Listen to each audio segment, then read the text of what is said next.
Bueno, retomamos donde habíamos dejado en la primera parte de las diapositivas de esta clase 5, analizando qué pasa con la temperatura de fusión y la temperatura de ebullición cuando agregamos un soluto a un solvente, cuando preparamos una solución. Acuérdense que la temperatura de fusión baja cuando disolvemos un soluto y la temperatura de ebullición sube. Cuando planteamos las ecuaciones, las diferencias queremos que siempre nos den un valor positivo, por eso en el caso de pensar en fusión restamos solvente menos solución, y en el caso de pensar en ebullición restamos solución de solvente para que esos delta T nos den un valor mayor a 0. Recuerden también pensar que esto tiene aplicaciones prácticas. Por ejemplo, cuando le agregamos sal al agua donde vamos a hervir los fideos o el arroz, lo que vamos a conseguir es que ese agua hierva a una temperatura más alta. O cuando seguramente habrán visto que en los países donde se acumula mucha nieve, en las rutas o en los puentes, pasan camiones tirando sal para descongelar esos caminos.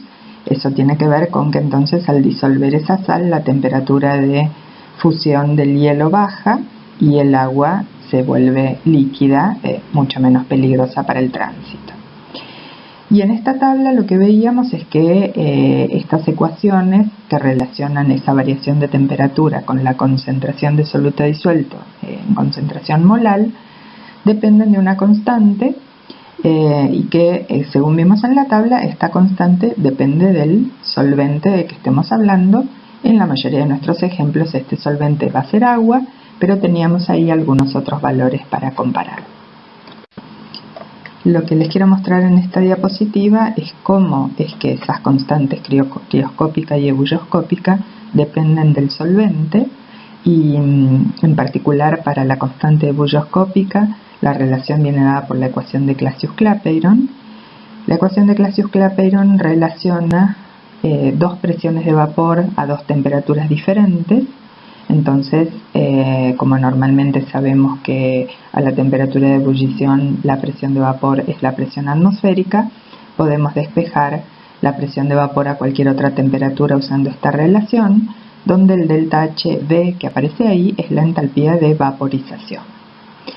Usando esta ecuación y un desarrollo relativamente complejo, se puede calcular esta constante ebulloscópica igualando este delta T de ebullición, como ven ahí, despejándolo a partir de la ecuación de Clapeyron e igualándolo con el delta T de ebullición que aparece en la ecuación de la propiedad coligativa correspondiente. No me interesa demasiado en este punto que analicemos el desarrollo matemático que nos lleva a esta ecuación.